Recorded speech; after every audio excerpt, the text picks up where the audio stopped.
This is Agriculture Today, and I'm Shelby Varner with the K-State Radio Network. Starting the show is Brian Coffey, K-State agricultural economist, and Yifei Zhang, senior research economist with the Agricultural Risk Policy Center at North Dakota State University, as they discuss research into Kansas producers using livestock risk protection for feeder cattle. Brian and Yifei keep the show and their conversation going as they converse about how producers have been using this risk management tool.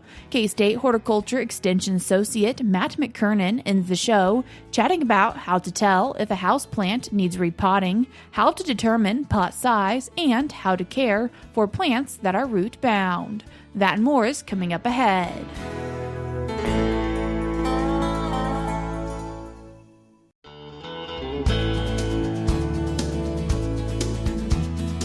You're tuned in to Agriculture Today, and we start our show discussing a recent publication titled Use of Feeder Cattle Livestock Risk Protection Insurance in Kansas. And then to talk about it, we're joined by K-State agricultural economist Brian Coffey and a senior research economist with the Agricultural Risk Policy Center at North Dakota State University, Yifei Zhang. Yifei, Brian, I appreciate you both taking the time to join us today. Thanks, Shelby. Thank you. So what had Kansas State University and North Dakota State University come together to look at feeder cattle for LRP in Kansas? Yeah, so we have a collaborative agreement between the two institutions, and our research center, the Agricultural Risk Policy Center, or ARPC, we are a very policy-focused center, and we mainly focus on risk programs, agricultural safety net programs. So that includes crop insurance, livestock insurance, commodity programs, payment programs. And we thought it was going to be a very good collaboration with KSU, especially on the livestock side. And I myself pay a particular interest into the livestock risk protection, so that's why I'm sitting here and on this show is very, very, very happy to be here and talk about this work. While we're talking about LRP, and before we dive into some of the data and what you guys saw, what is livestock risk protection insurance? So livestock risk protection insurance in general was an effort to give livestock producers an insurance product that would let them protect a certain price or revenue level. There's a lot of insurance products out there that protect production risk, disease risk, those kind of things. LRP is targeted at the revenue or the price side. And so, strictly speaking, it gives producers of feeder cattle, fed cattle, or swine the ability to lock in a price floor. So they're kind of protecting downside risk, but they're allowing themselves access to upside risk if prices continue to go up. And so the idea has been around for over 20 years.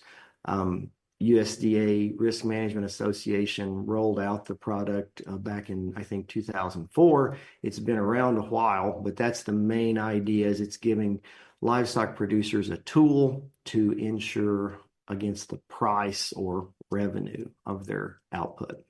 And while this product has been around since 2004, has it always been heavily used as what we're seeing in these past few years?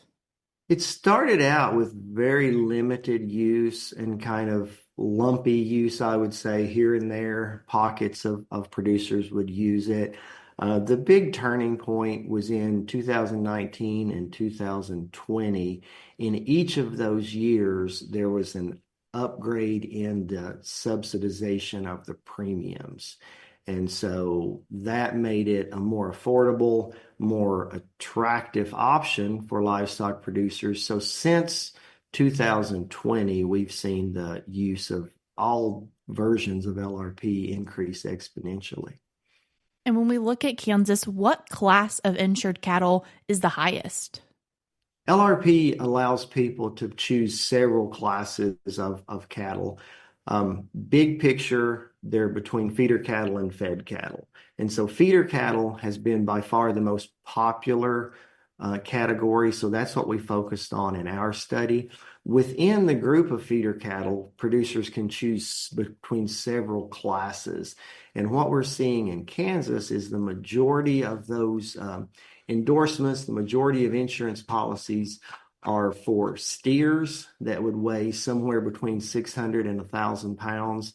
And then following behind that would be heifers that are in that same weight category. And then kind of a close second behind that would, not actually close, but then behind that would be the lighter steers and heifers. Producers can also choose to insure steers or heifers that weigh between 1 and 600 pounds. And so a lot of flexibility there, but that 600 to 1,000 pound weight group for steers and heifers is by far the most commonly used.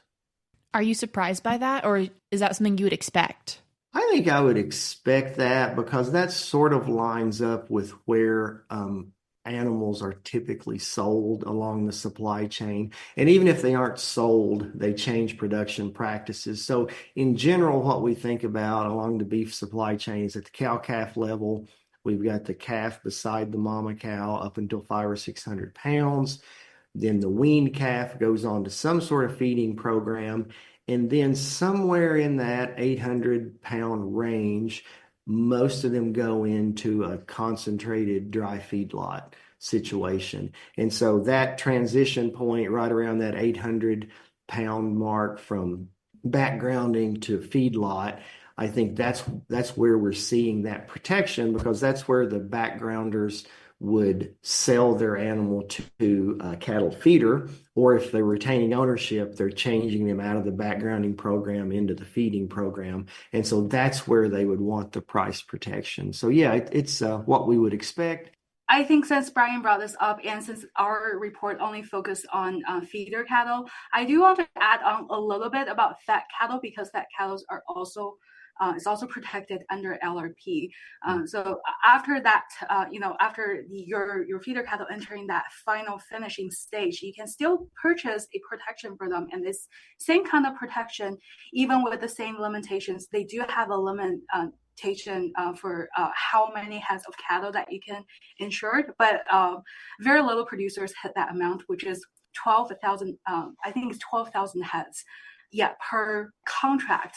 But anyway, so you can go into that finishing stage, and everything goes the same. You can insure between 1,000 and 1,600 pounds, and everything applies just as a feeder. But it's just our report that took a focus on feeder, but with fat cattle, you still have the same protection.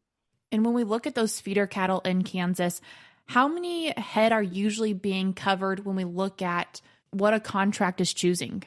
So it's good that you ask this question, because I think one of the advantage of LRP is there's not a minimum amount of insured that you can choose. So you can actually insure one animal up to the cap, which is 12,000 animals per endorsement or per contract. So we see a lot of Kansas producers take advantage of this, and they're mostly having they mostly have a small number of animals. So we find that most endorsements cover 70 or fewer heads, which is very consistent with the minimum requirement in LRP contracts. I do want to bring up about other type of protections of a price floor protection, which you could participate the futures contract. I think producers know, but the futures contract is protecting something similar to LRP, because you can choose a minimum price that you want to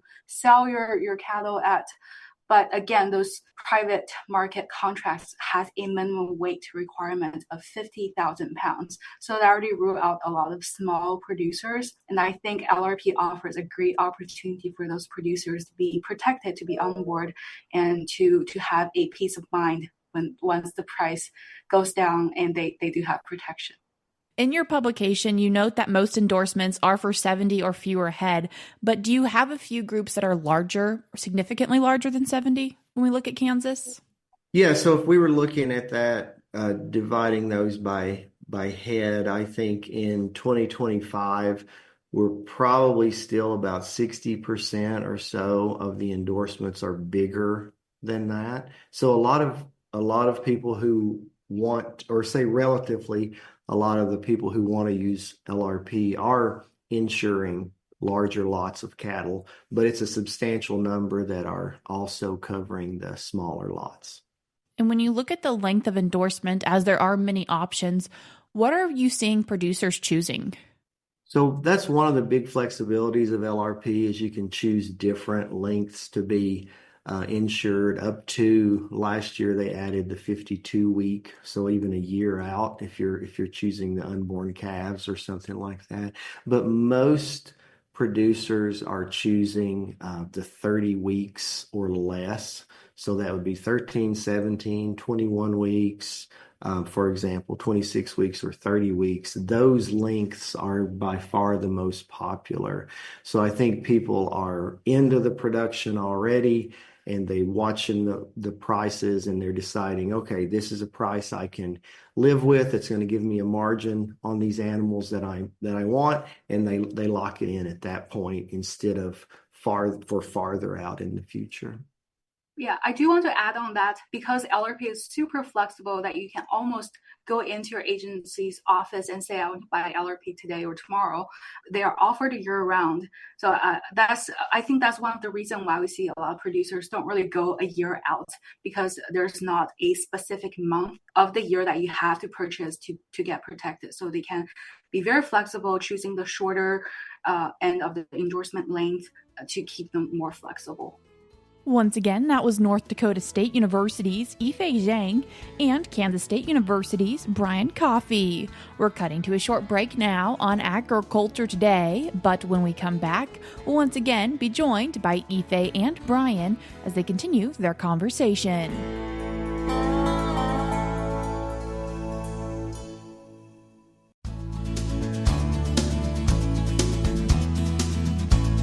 You're tuned back into Agriculture Today, and we continue our show with K-State agricultural economist Brian Coffey and the senior economist with the Agricultural Risk Policy Center at North Dakota State University, Yifei Zhang, as they continue discussing their recent publication titled Use of Feeder Cattle Livestock Risk Protection Insurance in Kansas.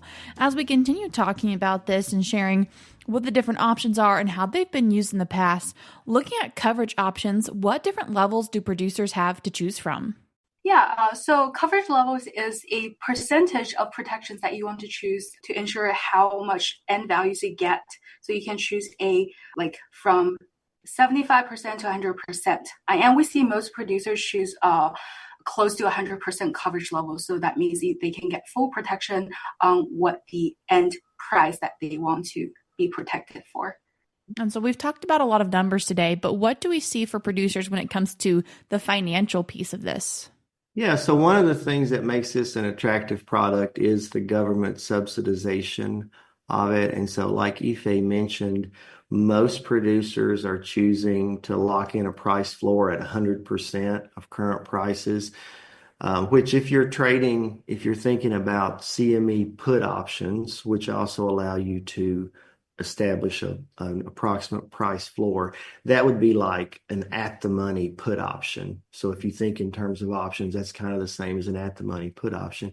But at that 100% coverage level, RMA will pay for 35% of the insurance premium. And so it is price protection for producers that's much more affordable because the government is saying we want to incent you to use risk management tools and we're going to pay part of the premium. So when we look specifically at 2025, what did you see for livestock risk protection insurance for Kansas? So we see there's a substantial increase in share of feeder cattle that's covered. It was around 30 to 38% in 2024, but now we're nearly at half of the feeder cattle in 2025 are covered. So that's a substantial increase. This means that producers are aware of a program like this and they are using it. So when we're thinking about our Kansas cattle producers, what information or key points do you really want them to get from this information? I think a couple things that I would hope that this paper can explain is kind of how LRP feeder cattle is being used in Kansas right now. It is relatively more and more popular year by year.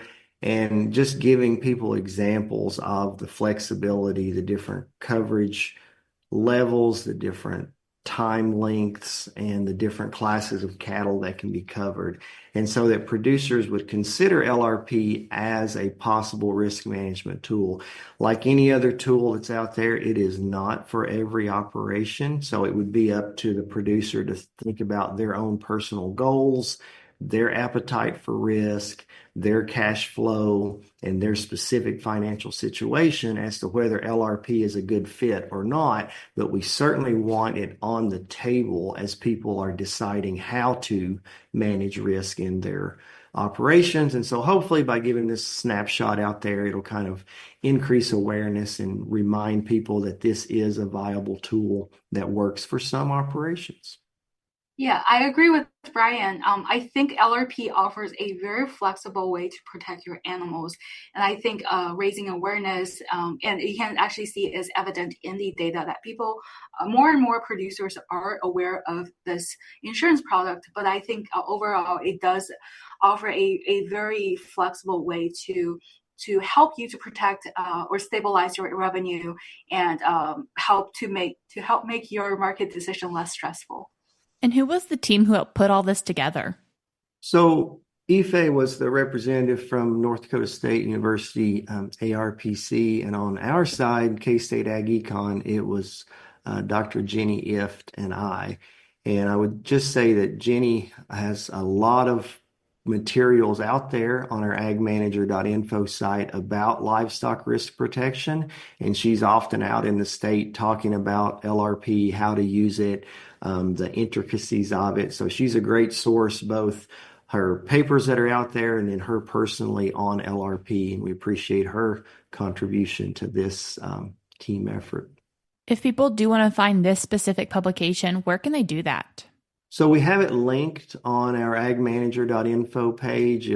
Jenny Ift and I are both collaborators there, so you could search our name on AgManager.info and track it down that way. It's also housed on the North Dakota State ARPC website. You can get to it there, so it should be pretty easy to find. And then I would also go ahead and plug again, our AgManager.info site has a lot of other LRP-focused resources, decision tools that are out there for producers who are trying to decide if this is something they want to use in their operation.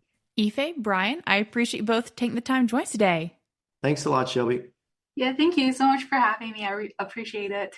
That was K-State agricultural economist Brian Coffey, and he was joined by senior research economist with the Agricultural Risk Policy Center at North Dakota State University, Yifei Zhang, as they discussed their recent publication titled Use of Feeder Cattle Livestock Risk Protection Insurance in Kansas.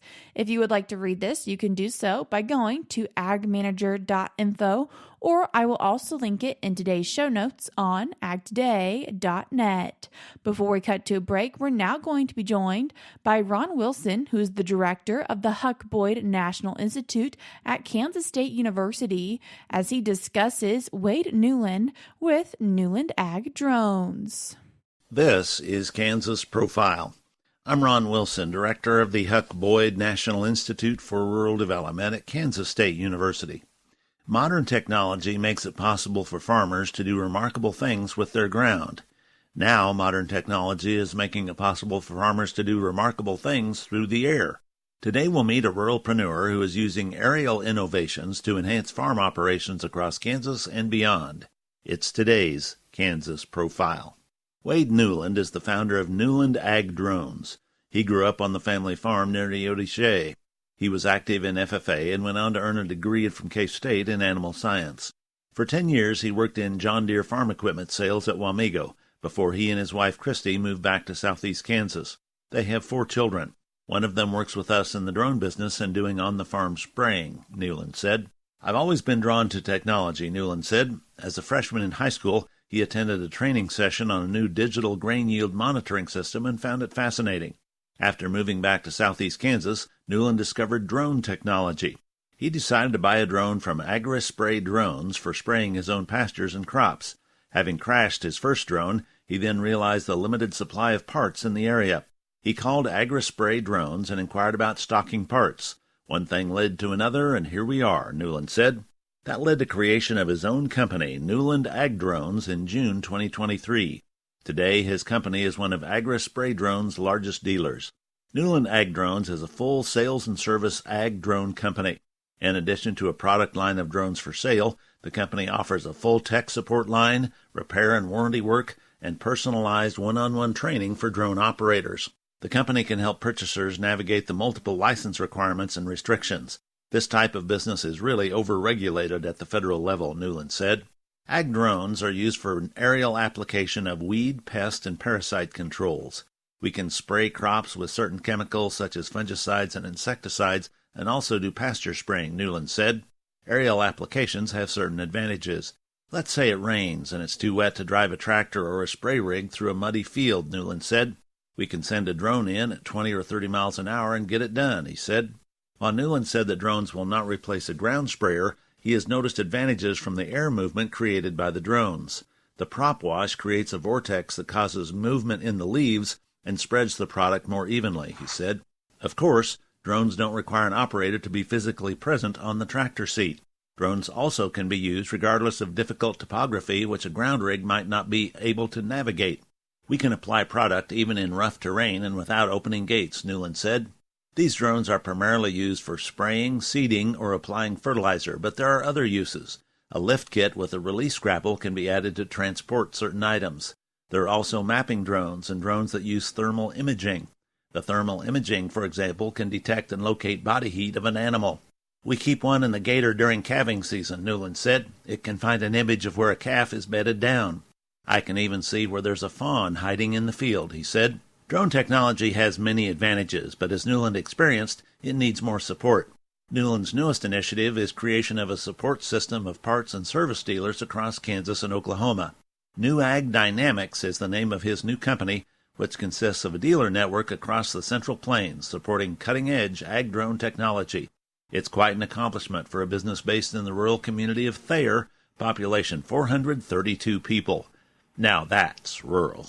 For more information, see www.newlandagdrones.com.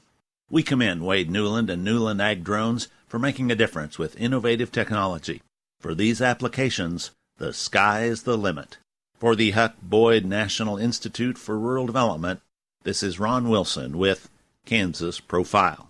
We're cutting to a short break now on Agriculture Today, but stick around because we'll be right back.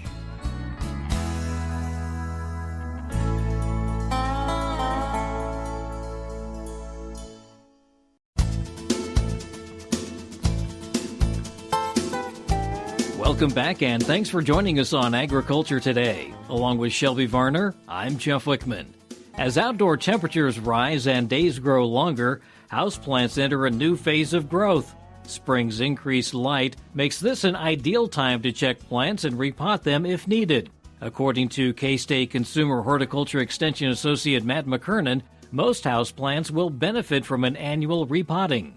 Matt, when it comes to repotting houseplants, maybe now a good time to consider repotting some of those houseplants? Absolutely. As the days get longer outside, that extra daylight really helps increase the spring growth of our houseplants. And so now's a really good time to consider repotting those houseplants so they can really set themselves up for a long growing season of good indoor growth for your houseplants. And are we looking at moving them from maybe a smaller container into a larger container, or do we try to match it up? So what we really want to do is kind of evaluate the condition of our houseplants. Some of them may be overgrown from poor sunlight in the winter months and need maybe cut back or propagated to restart those plants. But a lot of our houseplants are really going to have a lot of root growth over the past year. And so taking them out of the pot, seeing if you see this really dense network of roots. If so, that's really a good opportunity to find a little bit larger pot and repot them, loosen up those roots so they have more space to grow for the next growing season. That's really the key then, making sure that they have that root growth and that expansion? Yeah, we want to make sure that as the plants grow, they have continual space for roots to grow into and don't just basically circle in the same shape that they have been for the past year. Each plant is going to grow at a different rate, and so when we remove the plant from the pot, and we start to see those roots that really kind of take up most of the volume of the pot, it's time to pick a larger container to replant that pot into. The pot itself is about 10 inches in diameter or smaller. We want to make sure that that new pot is at least 1 inch wider than the old pot, both in width and height, so that there's space all around for that root to grow. If we have larger house plants that are in bigger pots, we want to make sure that we have at least 2 inches of new diameter, both in height and width, that root can grow into for the next growing season. The idea then is it is better able to absorb the water? Yes, so the more soil volume you have, the more nutrients that's going to be able to provide the plant, and it's also going to be able to help water regulate a little bit better for the plant. Because if the pot is root bound, there's not going to be as much water holding space, and so your plants are going to dry out a little bit more frequently and maybe get crispy along the edges of the leaf as well. What's the real process then? How do we actually do this repotting? Yeah, it's really going to help to start by watering your pot thoroughly a few hours before you start the process. That's going to help the root ball slide out of that pot a little bit easier. Best thing to do is to take the pot and put your hand over the soil, actually sliding the stem of the houseplant in between your fingers, and that way you're holding the plant by the root ball rather than the stem itself, because if we yank on that stem, we may actually yank the roots off of that plant and kill it. So slide your finger over the root ball with the stem of that plant in between your fingers, flip it over. If you can, kind of lightly squeeze or shake the pot to loosen it. And once you've got it out, you can then start to tease apart those circling roots in the pot. Then, once we have our new pot selected, we can start to fill that new pot so that we match the level of soil in our old pot. Basically, we don't want that root ball to be buried deeper in the new container than it was the old one. And so once we put some new soil in that new pot, we want to lightly pack it down so that the root ball also doesn't settle over time and kind of change the grade on that plant. We want to do the same when we fill around the sides of the container. We want to make sure that that new space around the sides of the root ball also has some soil lightly packed in it, because if we don't pack the sides of the container and the potting soil that's there, we can actually see the water move past the roots of the plant rather than through the root ball of the plant, where the plant can really absorb the water. Is there any consideration as to whether or not nitrogen or phosphorus or anything else needs to be added to the soil? That's a great question, and really this is a great time of year to start refertilizing our houseplants. Typically over the winter months, we stop our fertilization program because the light quality is low, so we don't want to stress our plants by fertilizing them. But as the days get longer, yes, adding some houseplant fertilizer either to the potting soil or in the water that you're providing the plant can be a great way to encourage new growth for the spring. That's K-State Consumer Horticulture Extension Associate Matt McKernan with information on how houseplants benefit from an annual repotting. For more information, contact your local extension office. And that'll do it for this edition of Agriculture Today. For Shelby Varner, I'm Jeff Wickman. This is the K-State Radio Network.